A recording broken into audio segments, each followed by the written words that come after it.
Halo para netizen-netizenku, selamat datang di channel Kacang ini. Hari ini kita akan bahas tentang Honda tidak seperti yang dulu. Ya, jadi hari ini kita akan bahas tentang bagaimana Honda menciptakan sebuah mesinnya yang sangat amat ringkih dan sangat amat gampang rusak dibandingkan dengan produksi-produksi Honda pada masa lalu. Contohnya mesin K56 ini. Ya, ini adalah mesin K56 di mana motor ini adalah yang digunakan oleh motor CBR, CB, Sonic, dan Honda Supra GTR. Ya, ini adalah merupakan mesin yang sangat amat ringkih di kelas 150 dan sangat amat panjang masa berjaya produksi mesin ini. Karena ini sangat menguntungkan pihak Honda. Karena kenapa? Dia nggak main-main kerusakannya dibandingkan dengan mesin-mesin Honda yang lalu. Dimana kalau misalnya mesin lalu biasanya rusak di bagian kopling, di bagian rantai keteng atau tensioner. Tapi kali ini mesinnya mengalami kerusakan di bagian headnya. Bayangkan, yang rusak bukan klepnya, tapi rumah headnya.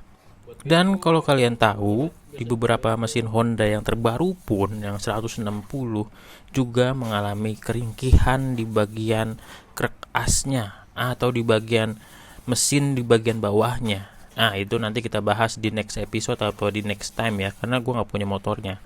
Jadi kita bahas di bagian mesin K56 ini, di mana mesin ini tuh mengalami atau mempunyai sistem SOHC.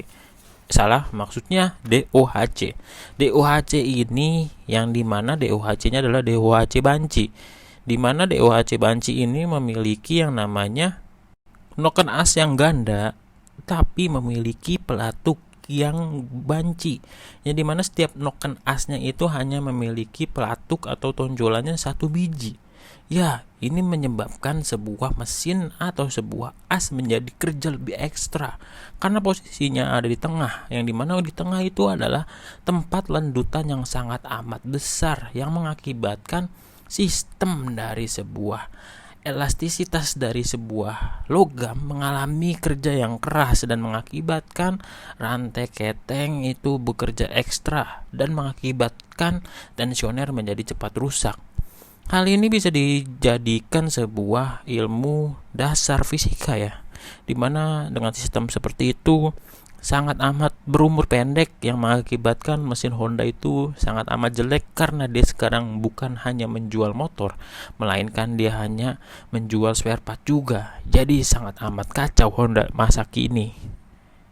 Kalau tidak salah pun data atau buku panduan Honda juga sangat amat ngaco, dimana apabila kita menggunakan mesin ini kita harus mengganti oli sekitar 15.000 km. Kalau misalnya gua salah tolong koreksi ya, karena setahu gua itu puluhan ribu kilometer boleh atau harus diganti. Itu sangat amat tidak masuk akal dengan kondisi mesin Honda yang seperti ini.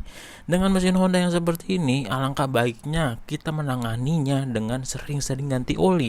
Karena apabila terkena oli-oli yang mengalami kerusakan akibat gram-gram dari gesekan sebuah piston atau oli-oli yang kotor, itu bisa berdampak kepada si head yang berisi tentang tensioner. Ada beberapa banyak jenis partikel-partikel seperti noken as, klep yang bergeraknya sangat amat cepat. Itu sangat amat berbahaya buat mesin kita. Jadi Honda itu sangat pintar saat berdagang ya guys ya. Karena gue sudah sangat amat lama menggunakan Honda, langganan lah apabila bisa dibilang, karena gue menggunakan Honda itu dari Supra X. Ya, itu adalah mesin C100 yang sangat amat bandel. Bahkan dengan tidak mengganti olinya pun mesin itu masih bisa mengangkat galon, mengangkat kereta, bahkan mengangkat kebo sekalipun. Mesin itu sangat amat bandel. Dibandingkan dengan Honda sekarang, modelnya mungkin sangat amat ciamik, tapi mesinnya astagfirullah. Jadi kesimpulannya adalah apabila kalian memilih atau membeli mesin Honda, kalian harus lebih teliti saat membeli olinya. Karena kalau misalnya kalian mengandalkan oli dari si Honda itu ya bisa dibilang so-so lah. Bisa dibilang bagus juga bagus, bisa dibilang jelek juga jelek. Kalau misalnya dibilang bagus karena dia kalau misalnya kita pakainya rutin atau gantinya rutin, ya itu bagus karena itu udah standar banget. Cuma standarnya dipas-pasin banget sama kita harus ngeganti rutin. Kalau misalnya kita ngeganti yang melebihi batas maksimal dari kita ngeganti oli yang bagus, wah jangan sampai atau jangan berharap mesin kalian tuh aman. Dan ada beberapa hal yang lucu. Di buku panduannya kapasitas oli itu 1,1, tapi pada dasarnya pompa oli naik ke atas itu ketika kita mengisinya dengan 1,2. Ya, itu sangat lucu sekali. Itu adalah sebuah rancangan atau trik supaya Honda bisa menjual spare partnya. Jadi, kalau misalnya kalian punya Honda, alangkah baiknya kalian masuk sebuah grup Facebook dan tanya-tanya kepada orang yang sudah memilikinya. Karena di Indonesia ini udah sangat amat tidak baik jalannya, karena kita sering melewati rute yang sangat amat macet, sangat amat berlubang. Bahkan terkadang cuaca di Indonesia kadang hujan, kadang panas, kadang hujan, kadang panas. Itu membuat mesin kita mengalami performa dan kerusakannya menjadi lebih besar gitu. Potensi kerusakannya bisa menjadi lebih besar. Jadi itu sangat amat bahaya buat motor kita.